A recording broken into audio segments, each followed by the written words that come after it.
స్వరంకి సంబంధించి మీ ప్రతిభ విషయంలో ఎక్కడ డిస్ప్యూట్ ఎవరు కూడా డిస్ప్యూట్ చేయరు. కానీ ఒకటి ఏంటంటారంటే మీరు బాలసుబ్రహ్మణ్యం గారి చెల్లెలు కనుక ఆయన ప్రారంభంలో మిమ్మల్ని బాగా ఎంకరేజ్ చేశారంటారు. అసలు నిజం ఉందా దాంట్లో? ఎంకరేజ్ చేస్తుంటే నేను బహుశా 15,000 పాడి ఉండేదాన్నేమోనండి. అంతేనా? ఎంకరేజ్ చేస్తుంటే 15,000 పాటలు ఈజీగా పాడి ఉండేదాన్ని. ఆయన ఏనాడు ఏ మ్యూజిక్ డైరెక్టర్ దగ్గర నా చెల్లెలు పాడుతుంది అని చెప్పలేదు. తన మ్యూజిక్ డైరెక్షన్లో కూడా వాళ్ళెవరన్నా అడిగి ఈ పాట శైలజతో పాడిస్తే బాగుంటుందంటేనే పాడించారు. ఎప్పుడు చేసేవారు, ఎందుకంటే తనకు అది ఉంది. నా వాళ్ళని నేను ఎంకరేజ్ చేయడం అంటే వాళ్ళ ప్రతిభతో రావాలి. ఒకసారి MS విశ్వనాథన్ గారు కూడా అడిగారు, మీ చెల్లెలు తమిళ్లో పాడుతున్నట్టు కదా, నాకెందుకు చెప్పలేదు నువ్వు? నేను ఎవరికి చెప్పలేదండి, తన పాట విని మీరు పిలిస్తే సంతోషం. తను ఏ రోజు ఎవరిని ఇంక్లూడింగ్ చరణ్ కానీ నన్ను కానీ ఎప్పుడు ఎవరి దగ్గర ఎంకరేజ్మెంట్ అంటూ ఏమీ లేదు. ఎందుకు అడగాలండి అసలు? అంటే తను అక్కడ ఉన్నాడని చెప్పేసి నేను పాడతాను అంటే అదెలా? మన ప్రతిభతో మనం పైకి రావాలి. అది నాకు చాలా సంతోషం కూడా అండి. అంటే జనరల్గా ఏంటంటే హ్యూమన్ సైకాలజీ, మన వాళ్ళు ఎవరైనా పైకి వెళ్తే వాళ్ళని ఆలంబనగా చేసుకుని మనం కూడా కొద్దిగా పైకి ఆ లెక్కలు చూస్తే నేను తన దగ్గరే ఉన్నాను కదండి. తన దగ్గర ఎన్నో నేర్చుకున్నాను. తన ఇంట్లోనే మా నాన్నగారి కంటే కూడా ఎక్కువగా నేను అంటే ఆ ఏజ్ అలాంటిది, నేను ఉండే ఫీల్డ్ అలాంటిది కాబట్టి చాలా జాగ్రత్తగా చూసుకున్నారు. అంతకంటే ఏం కావాలండి ఎవరికి? నాకు ఎంకరేజ్మెంట్ అన్ని రకాలుగా ఇచ్చాడు తను, వేరే రకాలుగా అన్నిట్లో ఇచ్చాడు. మోరల్గా చాలా ఇచ్చారు. అంటే గార్డియన్గా తప్పకుండా. సో మీ ఇద్దరికి అటాచ్మెంట్ ఎక్కువ అనుకుంటా కదా?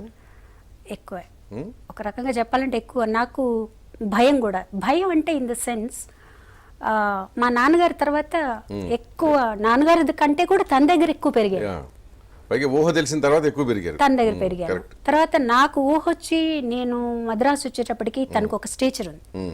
అవును, ఒక మంచి స్టేచర్లో ఉన్నారు తను. తన్ని చూస్తూ అక్కడికి వచ్చాక నాకు అప్పుడు అర్థమైంది.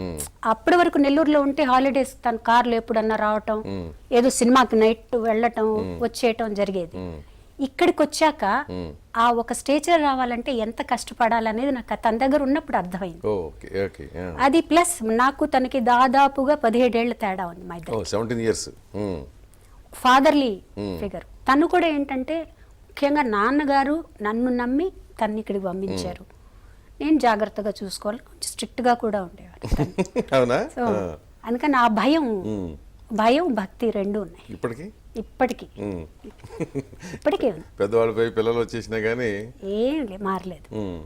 ఇప్పటికీ కూడా అన్నప్పుడు నా విషయం వదిలేయండి, ఇప్పటికీ మా అన్నయ్యకి మా అమ్మని చూస్తే భయం. అవునా? ఇప్పటికీ ఎంత మాట్లాడిన, ఎంత క్లోజ్ గా ఉన్నా ఆవిడ ఒక మాట అంటే అది చేసి తీరాల్సింది. చెప్పే పని లేదు. ఎప్పుడైనా తిట్టారా మిమ్మల్ని అన్నయ్య? అంటే తను ఎవరిని తిట్టడండి, ఒక ఇండైరెక్ట్ వేలో చెప్తారన్నమాట. అది మనం అర్థం చేసుకోవాలి. ఒకసారి మేము కచేరీకి వెళ్ళాను, ఇంకా చాలా చిన్నదాన్ని, 15-16 ఏళ్ళు ఉంటాయి. అప్పటికి నేను తనతోనే వెళ్తాను, లేదా విఠల్ గారు ఉన్నారు ఆయనతో వెళ్తాం.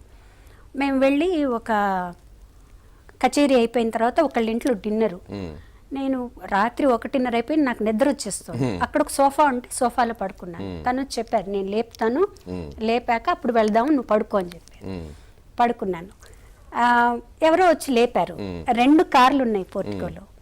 ఒక కారులో అన్నయ్య కూర్చున్నారు, వెనకాల కారులో విఠల్ గారు ఉన్నారు. ఈ నిద్రలో నాకు తెలియకుండా వెళ్ళి విఠల్ గారి కారులో ఎక్కేసాను. మనవారే కదా. వెళ్ళిపోయాక రూమ్కి వెళ్ళి తెల్లవారుజామున 2:30. అప్పుడు రూమ్లోకి వెళ్ళగానే బెడ్ మీద తనతో పాటే అప్పుడు రూమ్లో ఉండేదాన్ని, సపరేట్ రూమ్లో అవన్నీ. అంటే నాకు నచ్చలేదు అన్నారు. నాకు ముందు ఆ నిద్రలో ఏమిటో అర్థం కాలేదు. ఏం నచ్చలేదు ఏమిటి అంటే, నేను నిన్ను చెప్తానన్నాను, నువ్వు నాతో పాటు రావాలి, నువ్వు ఇంకో కారులో ఎందుకు ఎక్కావు? మన విఠల్ గారి అని ఎక్కాను. అలా ఎక్కకూడదు, నాతోటే రావాలి ఎక్కడికి వెళ్ళినా. సరే ఇంక మీట అలాగే చేస్తాను అంటే అయిపోయింది కదా. చండ శాసనుడు కాదండి, అప్పుడు తను అలా ఉండబట్టే ఇవాళ అలా ఇలా ఉన్నామేమో కదా. ఇలాంటి ఇంకేమైనా ఉన్నాయా అంటే అనుబంధానికి సంబంధించిన అంటే తను ఎప్పుడు అలాగే మనం ఏదైనా ఎక్స్ట్రాడినరీగా బాగా పాడినా తను చెప్పే విధం కూడా చాలా, నువ్వు బాగా పాడావు నచ్చింది అని చెప్పే విధం కూడా చాలా సటిల్ గా ఉంటుంది. ఎట్లా అది? ఏషాం మస్తాని అని ఒక షో చేసాం హైదరాబాద్లో. ఓకే. అంటే మొహమ్మద్ రఫీ గారు ఆర్డి బర్మన్కి ట్రిబ్యూట్ చేశారు. చేసినప్పుడు అందులో నేను ఆశా భోస్లే గారి పాటలు పాడాను, చిత్ర గారు లతమ్మ గారివి, ఓకే. అన్నయ్య రఫీ గారిది సుదేష్ భోస్లే గారు పాడాను. అందులో ఒక పాట నేను బాగా పాడాను.